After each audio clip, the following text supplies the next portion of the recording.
for the State podcast, and this is the call for every red-blooded, God-fearing, liberty-loving patriot to prepare yourself, take your position, stand your ground, and advance the cause of freedom. Let's go.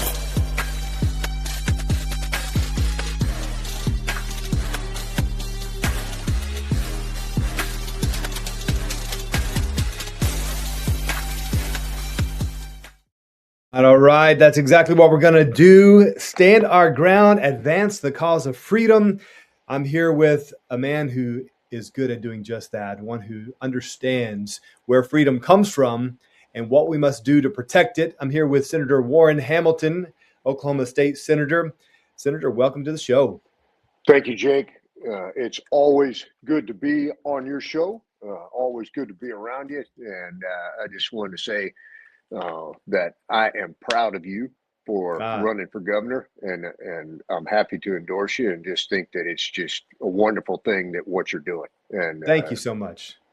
Thank you. That means the world. That means the world. And the respect goes both directions. It's been awesome to be able to serve with you in the Senate.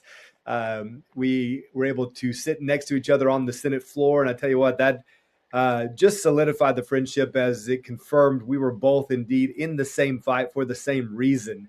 And, I stepped out of the Senate. You remain continuing that fight there, a necessary fight in the Senate, standing for truth, standing for righteousness. Of course, the Bible says that when the righteous rule, the people rejoice.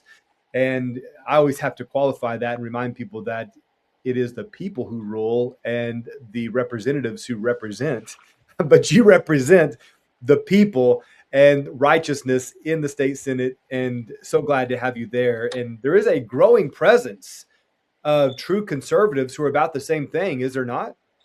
I think there really is. And I think there's, we've got some of the right people coming in. And I think amongst those that are already there, I think there's a shift to godly priorities, and I'm very grateful to God for Him orchestrating that shift. What I mean by that, the reason I say that is you got your standard people that are going to run some economic development things and so forth, and you don't usually think of those people running a mercy, justice, walk humbly with our God type bill. And you see some of those things going on, and it's a real benefit. It's a real blessing to me to see those things, to see people that would not normally be thought of as that are taking up that particular mantle. And hopefully we can get everybody to take that up. 100%. I mean, that's what ultimately will result in Oklahoma being blessed, is when we honor God in our laws, in our legislation. And so we must do that. We must do that. And appreciate you. Now, I want to dig into some of the pieces of legislation that you have recently filed. Of course, the session doesn't begin until the 1st of February, but we just passed the deadline for filing bills, and you have filed yours. I'm going to get to that first. Let me go to our amazing sponsors that make this show possible, and we'll be right back.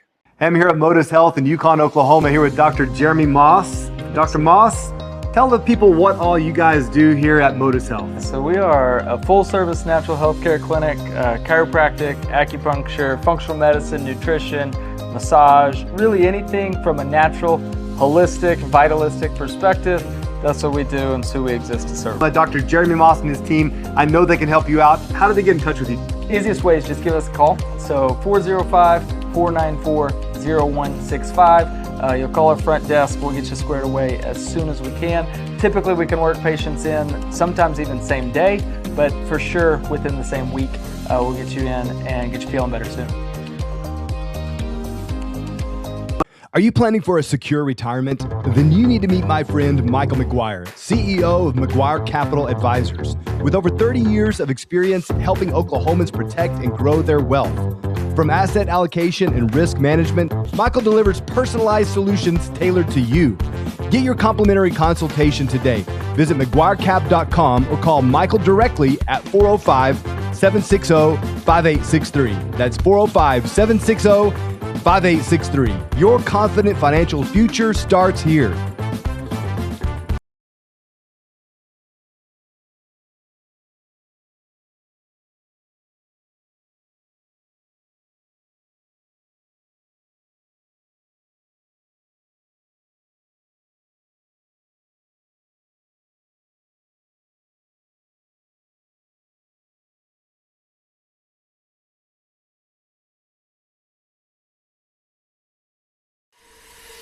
Big shout out to Stevens Trucking, family owned since 1979, delivering top-notch freight solutions across Oklahoma and the lower 48 states.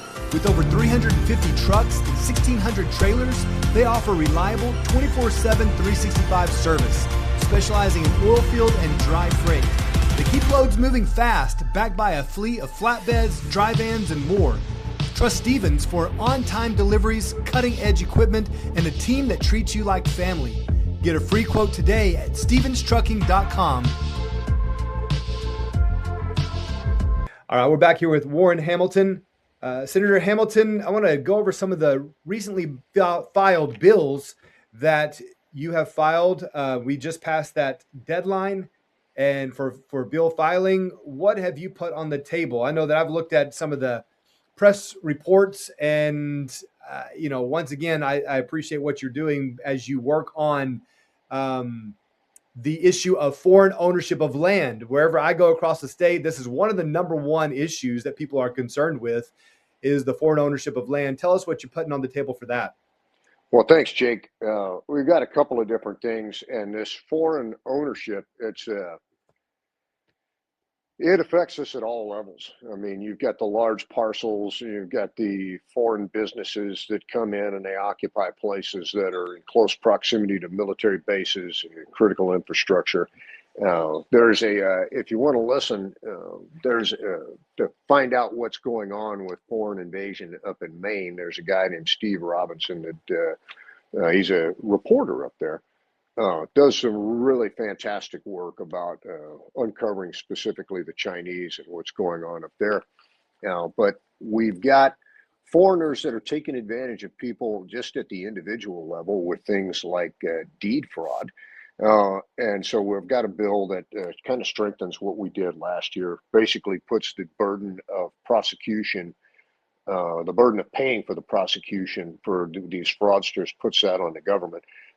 Which I think is entirely appropriate, because if our government had done what they were supposed to do in the first place, then we wouldn't have this problem to deal with. I've got a couple of different bills that pertain to foreign ownership. The first one I'll mention is Senate Bill 1672. And in layman's terms, basically what that says is we ain't doing it. There's another bill that I've got, it's Senate Bill 1963. And what it says is that, okay, well, we are doing it, which I'm not a real big fan of, but we're not doing it within 10 miles of critical infrastructure or military installations, and go on to define what critical infrastructure is. And, there's some obvious things in there. And so, I think that either one of those things passing would be a fantastic thing for the state. One of the things that I think often gets lost in the mix on this is, and how this came to be, is because of the lack of transparency. Now, you've seen a great move in the direction of transparency over the last couple of years. Former pro tem of the Senate, Greg Treat, instituted some big reforms regarding budget transparency, and those are good things. But I've put forth a couple of pieces of legislation to increase the transparency in government. Now, there's a Senate Bill 1261, which talks specifically about higher education, no anonymous donations. We need to be able to know where every dollar goes. There's a Senate Bill 1619 that has to do with county government transparency. And the impetus for that is we've seen too many times where you've got government officials that are elected by the people, and they're in negotiations with big multi-billion-dollar corporations and quite frequently these corporations are not American corporations. And so they've signed non-disclosure agreements with these foreign entities. And it gets worse because you signed a non-disclosure agreement, meaning that you can't discuss what you're doing with our money, and we're the people that elected you, but you're totally okay to discuss this with a foreign entity. And that, to me, that just doesn't make any sense. I mean, we look at the guy that's the policeman or the sheriff's deputy that's making less than $30,000 a year, and every time this guy goes on duty, he's got a body camera on, and you've got government officials, and the policeman's not an elected official, and you've got people that have been elected to spend taxpayer dollars, to steward taxpayer dollars would be a better way to say it, and they're entering into non-disclosure agreements that prohibit them from discussing how they're spending the money that rightfully belongs to the people they represent. So there seems to be a conflict of interest there. If that's not the correct term for it, then it's certainly inappropriate behavior. So we don't want that happening with members of the legislature, and we also don't want that happening at the county level either. So we've got two pieces of legislation that would prohibit elected officials for sure from doing those things. And I'd say if you've got any kind of lever on spending taxpayer money, you don't need to be signing a non-disclosure agreement with somebody that's not an American. Absolutely. Yeah, I'm so sick of those. And that was high on my priority list. Just this last weekend, actually, when I was out in Tulsa, this was a major topic of conversation. Lots of people concerned with these backdoor deals that are being made, like you said, between an elected representative and a private entity regarding taxpayer money, but leaving the taxpayers out of the conversation.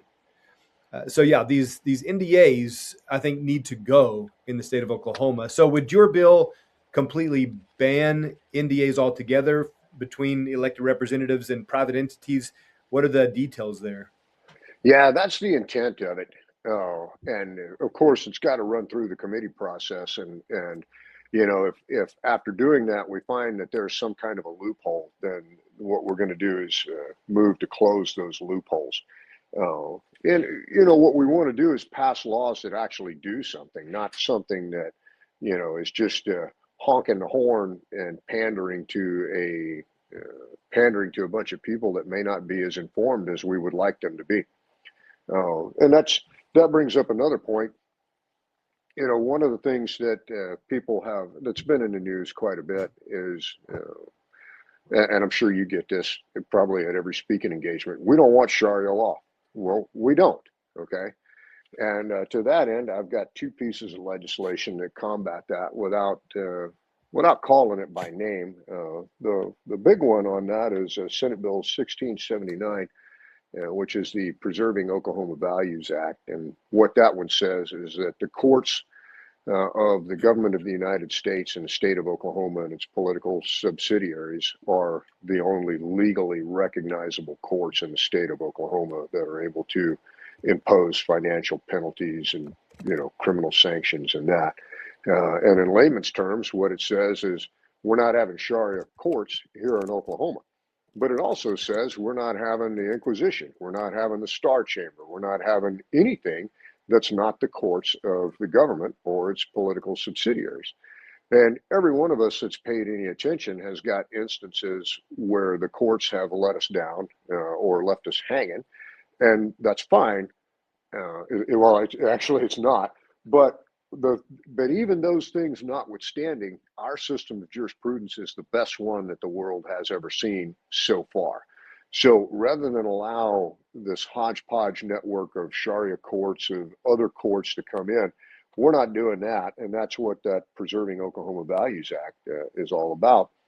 And then I've got another bill that will likely be pretty controversial, but we got to do what we got to do.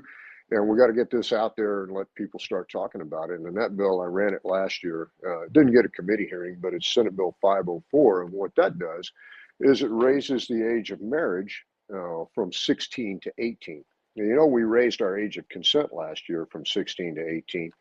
And this seems to me to be a loophole in the law that, well, you can give consent with parental permission to get married, and then do all those things that we worked so hard to protect children from in age of consent. And specifically regarding child marriage, parental consent is often a euphemism for parental coercion. And there's a lot of religious followings that are a bit out of the mainstream, shall we say, that arranged or coerced or forced marriages are one of those things. And so I think this is a big step in the right direction. And I also think it's a biblical thing. You can look back as far as when Laban was allowing Rebekah to go with Isaac's servant. That was an arranged marriage, but at the end of the day, Laban asked Rebekah, do you want to go with these people or not? And Rebekah said that she did. And so we have, as far back as Genesis, the idea that, some well-meaning parents may introduce these crazy kids together, but at the end of the day, if you don't want to marry, this other person, then that's up to you, because it's a covenant between a man and a woman and God, and it's not something that your families can force you into. Yeah. Now, if the let's just say the bride, if she's 16 years old and she does want to get married and she has her parents' blessings, is she able to move forward with that under the provisions of this bill? Under the provisions of this bill, she would not be able to. Okay. And my historical or judicial reasons for doing that is that, our laws state that you can't consume alcohol until you're 21. So if I would say that allowing your 18-year-old to drink a beer with you is probably less damaging to this person in the long run than allowing your 16-year-old with your consent to get married. So, as a parent, you buy beer for an 18-year-old, you're just contributing to the delinquency of a minor or whatever that is, but it's against the law. So I think that our laws need to reflect righteousness, and they also need to be consistent as well. And this is I believe this to be a big step in the right direction. But we'll see what transpires. Now, did you say you filed this exact piece last year? Yes, I did. Okay. And some of the things that we get is some of the objections is, well, my grandparents got married when they were 16, and heck yeah, they did. But that was back in '09. When people were lying about their age in order to go fight in World War I and then later on in World War II. And so there's a difference in maturity from people back then. When George Washington was 16, he was at the head of a survey crew that was going out through far Western Virginia and was surveying things. And that's not typical 16-year-old behavior now. And so our laws need definitely to reflect a different day. Reality. Yeah, it's a different time, and so I've got what I think is a good idea, but people will weigh in on it, and if that's not what people want, then then that's not what we're going to have. I mean, I'm not the king; I'm just one of 149 legislators, and not all of my ideas are things that people are going to like. Right. We have a process for a reason, so that's right. We'll run it through it. I want to get to your Senate Bill 1521 dealing with AI chatbots, but first I want to take a couple of steps back and revisit a few of the things you just brought up. Let's go back to the beginning with the foreign ownership of land, just because I know this is a hot button topic. Lots of people concerned about specifically the Chinese. That seems to be the focal point. We don't want one of our number one, if not the number one enemy of the United States, buying up land here in Oklahoma, especially near sensitive targets, sensitive areas. But I think most people would argue it's not just the sensitive areas like bases, Air Force bases and such. It's actually many people would prefer there not be their neighbors that we know who our neighbors are and can vet them to be legal citizens that are friendly to the United States and that are here legally, and we know who they are. I mean, all of these things. And so your Bill 1672, it says it builds on existing provisions in state law to prohibit foreign acquisition of land in Oklahoma, and it removes a current provision that permitted exemptions and ensures the law applies uniformly to all foreign ownership. And I think that has been the area of concern, the loopholes that are currently in our law that essentially says only United States citizens can own land, or if they intend to become citizens. It's like this gaping hole in our law that then opens it up to anyone who can claim that they intend to become a citizen. So talk to me about, does this address that? It absolutely does. That bit about intending to become a citizen, that's the equivalent. That's the moral equivalent of, me saying, hey, I took some money out of your wallet, and one of these days, at some undetermined point in the undetermined future, I intend, kind of, sort of, maybe, if I get around to it, to give it back to you. This is, and it doesn't even say that you're going to, I've looked up the form on the Oklahoma Real Estate Commission website. It doesn't say anything in there about intending to become a citizen. It says intending to become a bona fide resident. Right. And so this whole thing about intent is, it's just, it's smoke and mirrors. It's making people feel like there's been a great thing that's happened, and really nothing has happened. Any guy can fill this form out and say this. And one of the things that I want to point out is that we often qualify these things on foreign ownership of stuff with foreign adversary countries. Well, who would that be? And if you look on the federal regulations, at the top of that list is China. But yet we've got hot and cold running businesses in here that are owned by China. Would it be the UK? Well, ostensibly not. We've got exchange programs between our military and theirs, and those are good things. But us sending over an officer to do things with them, or they're sending one over here to do things with us, is not the same thing as them owning land over here. Or, for example, Denmark has got several green energy facilities, and everybody knows that the green energy, it wouldn't exist if we didn't take money from taxpayers. And so that's to use a gross oversimplification of it, we take taxpayer money, pay some foreigner $20 to make $1 worth of electricity. I don't care who you are, that's not a good business model. And so what I'm looking to do is, if you're not an American citizen, you're not owning land in Oklahoma. And I think it's important for people to be. Government is supposed to be the watchdog and the guard dog for your life, liberty, and property. But that only works as long as the boss, which is the people, is checking up on those of us that are in government. And so, we see what happened at the tail end of session last year, where lo and behold, there's this great big surprise thing, and we've got to act on it right now, where we're going to give some $850 million worth of economic benefits and tax cuts and subsidies and everything else like that to the company out of the United Arab Emirates to come in here and set up shop at Port of Inola. It's for national security. National security that we got somebody from the United Arab Emirates running an aluminum smelter in Oklahoma, and not an American company doing the same thing. Yeah. National security, and so, it's like people it could be nefarious, but I think a more accurate way to say is that you got people that just got hoodwinked. Maybe they drank the Kool-Aid and they shouldn't have. There's no maybe on that. They shouldn't have. They should not have. But they did. Maybe they drank the Kool-Aid. I don't know what it was, but they saw dollar signs on this. But the long and the short of it is, when you do the math on it, just for easy math, let's say it's 800 million. What that means is that you took $200 from every living human in Oklahoma, assuming 4 million Oklahomans. You took $200 from each one of us and you gave it to somebody else that's not even an American to do something that we ought to, by rights, be doing for ourselves. And these kind of things don't happen.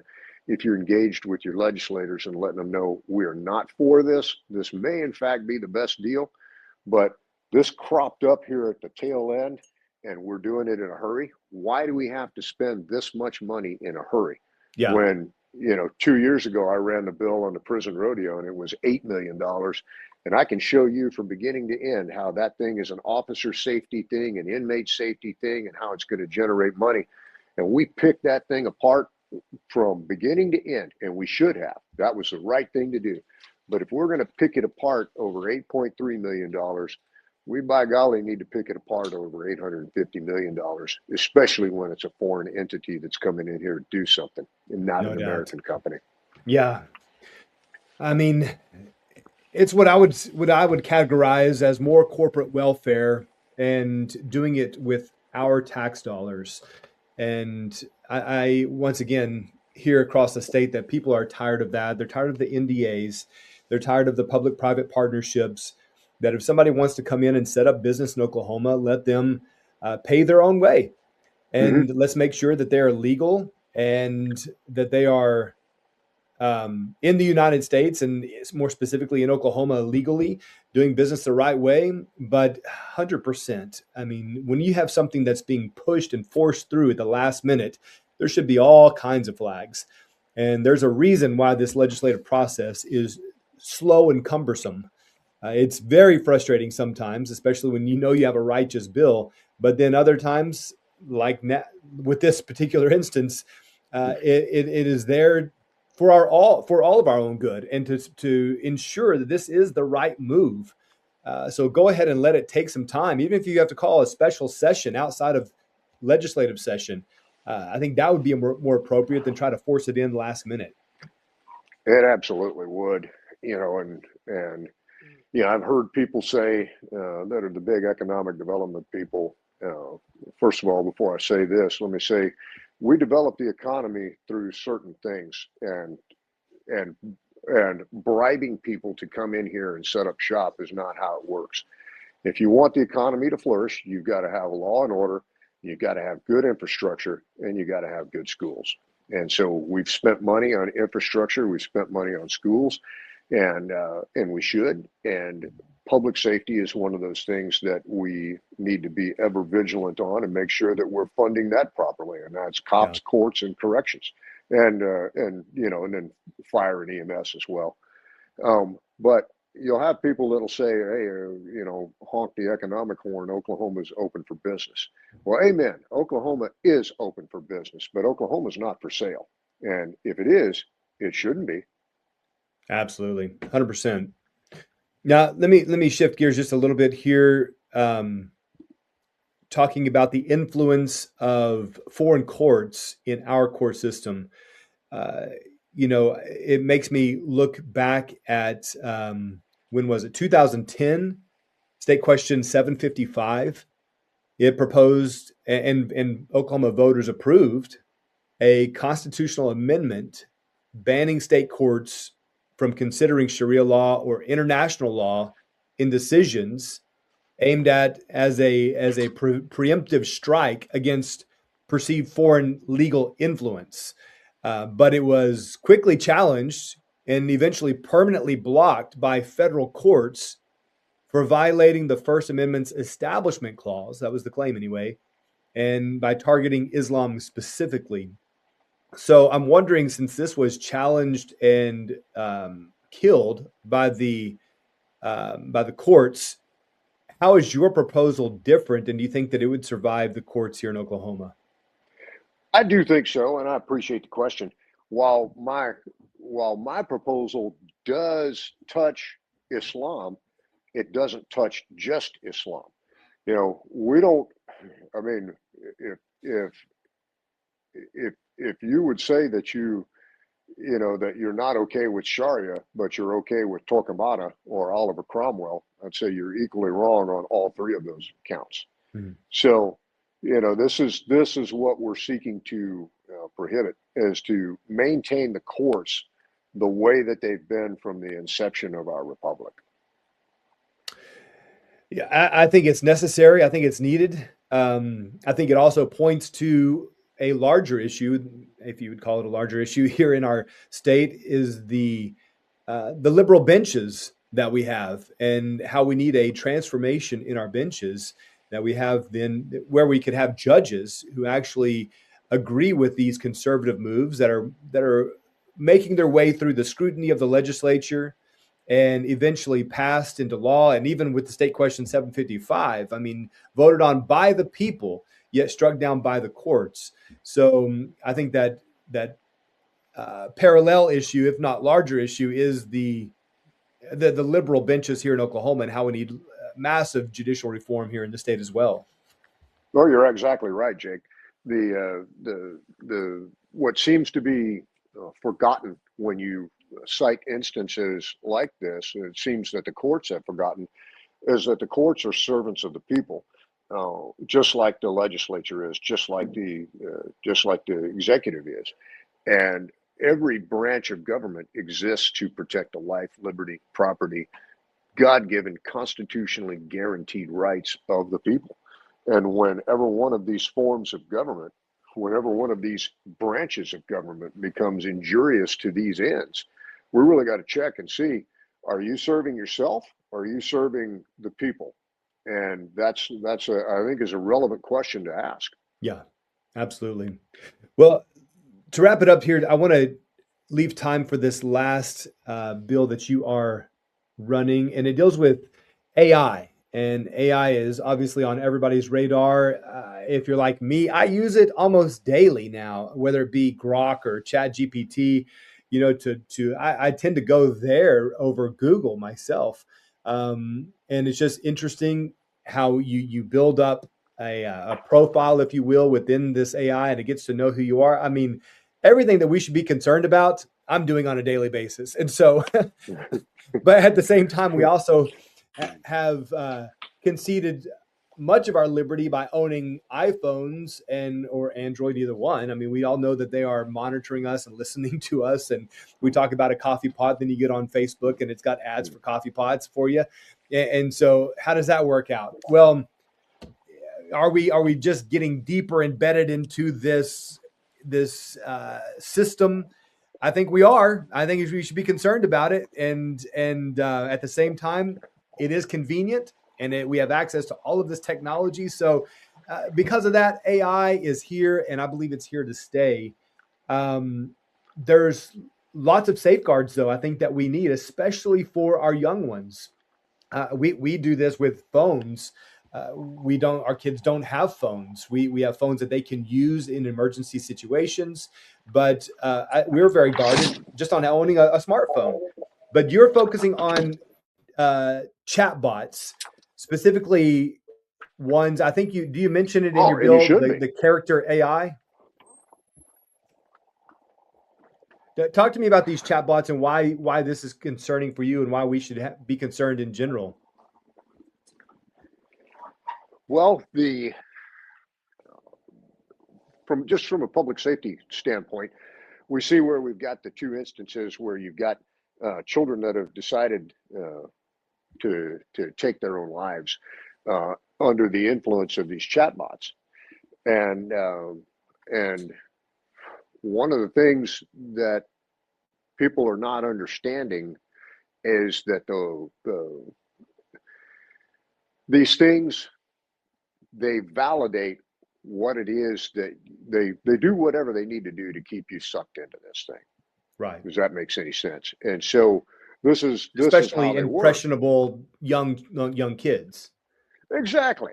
You know, I mean, think back to our time growing up. I mean, you didn't have old geezers like us that wanted to play video games. You had kids that were playing video games. And so this is who this stuff is marketed at, is the kids.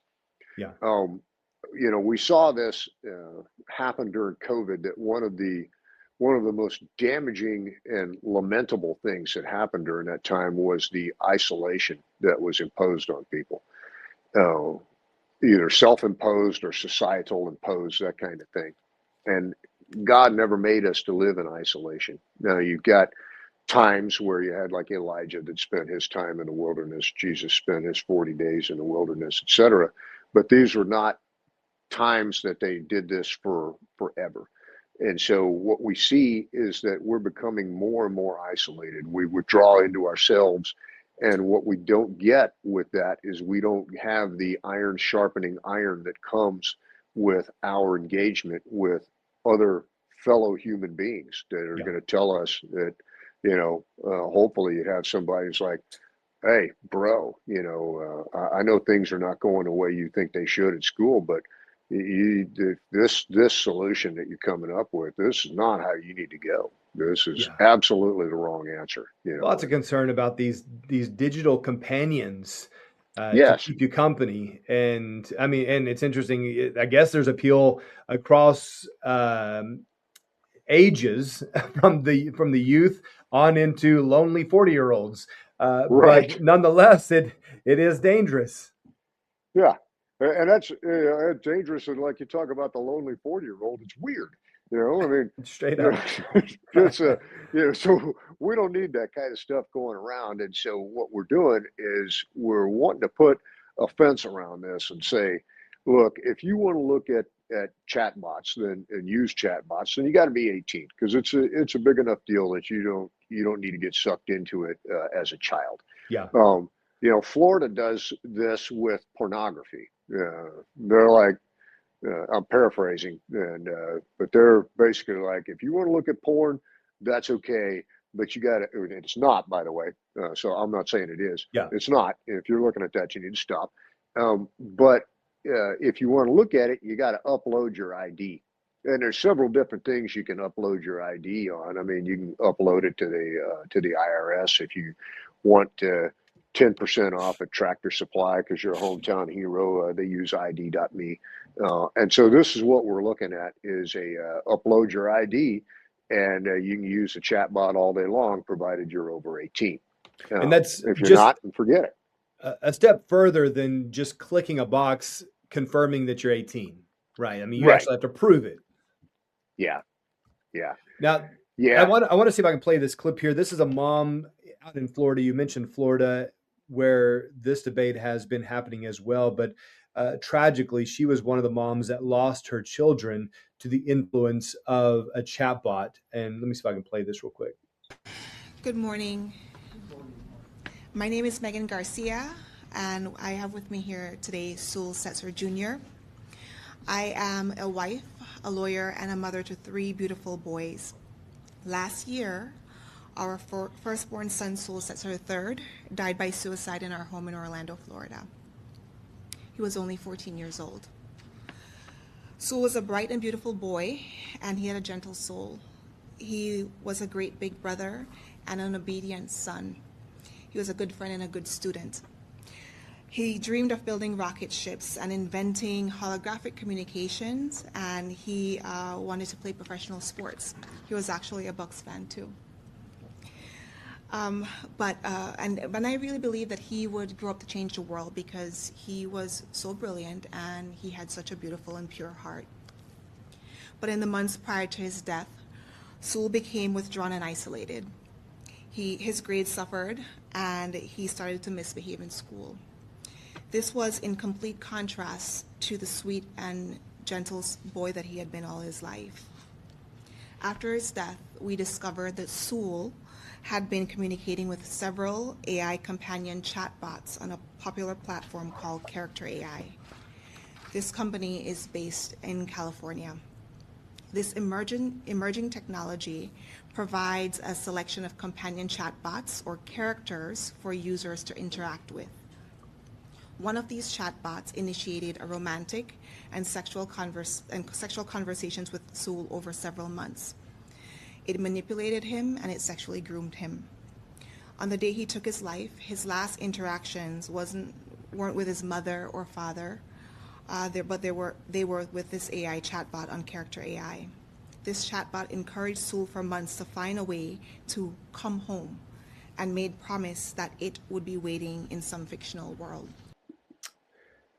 It's so hard to hear that. And I tell you, it's sobering too, because my daughter, I shared with you before we spoke on before this show, we were talking, and I was saying that even my daughter was on Character AI, this exact platform she's talking about, and we had major concerns about it, and eventually pulled her off of it. And so glad we did, because of this influence, building like this deep emotional connection and bond with a digital character that's completely led by AI. And wow, to have this kind of influence over an impressionable young man who evidently was brilliant. He's a smart young man, but he still got sucked in that emotional connection. And this digital chatbot encouraged him to commit suicide, and he did. Yeah. So if anyone out there is thinking that a bill like yours might be unnecessary, I would disagree. And I think that after you listen to some of these testimonies, you would understand the reasoning behind it. Absolutely. I don't foresee any problem with that one passing. I think it's completely reasonable, and Yeah. The AI it's a dangerous thing. I mean, none other than Elon Musk himself, a big purveyor of AI, said that with AI we're summoning the demon, and he also said that it is as dangerous as an atomic bomb, nuclear bomb, something like that. It indicates this is not something that you just want to take lightly. That's it. Well, I so appreciate your effort there to hopefully protect the children across the state of Oklahoma. And like you even mentioned in the press release, it may be inconvenient for some users to take a few additional steps, but it's worth it. It absolutely is. And it's, I think there's several states that are moving in this direction if they have not already. And I think it's something that we need to get ahead of. What we see is right now in the news is AI is the greatest thing. Everybody needs a data center, around the corner. And it's like, well, maybe not. And what we've also seen is that the places that are giving these people these tax breaks and subsidies, et cetera, Virginia is almost $1 billion in the hole on their tax revenue. Illinois is almost $500 million in the hole on theirs. So this is. I think we need to just slow down a bit on AI, and specifically on chatbots. I agree. Well, Senator, I've so appreciate your time here this morning and your effort. I know we've just scratched the surface on the things that you're working on up at the Capitol. We'll be tracking them all as session starts in February. In the meantime, I hope you get some rest and time with your family as we head into this very busy legislative session. Amen. Yeah, and the same for you, Jake. And God bless you, and keep up the good fight, brother. Thank you, sir. We will do it. We'll do it. All right, Senator Warren Hamilton. You can check out all the things that he's working on and follow him by going to the Senate. Is it okay? Yes, sir. OKSenate.gov. Okay, Senate. Yes, it's been a couple of years since I was in there. Yeah. I lost the name of the website. OKSenate.gov. You can go there and find out the press releases and the bills that he's working on. But good stuff. I appreciate you guys tuning in. Be sure to check out the sponsors in the show notes, and be sure to like, share, and subscribe. And I'll see you next time.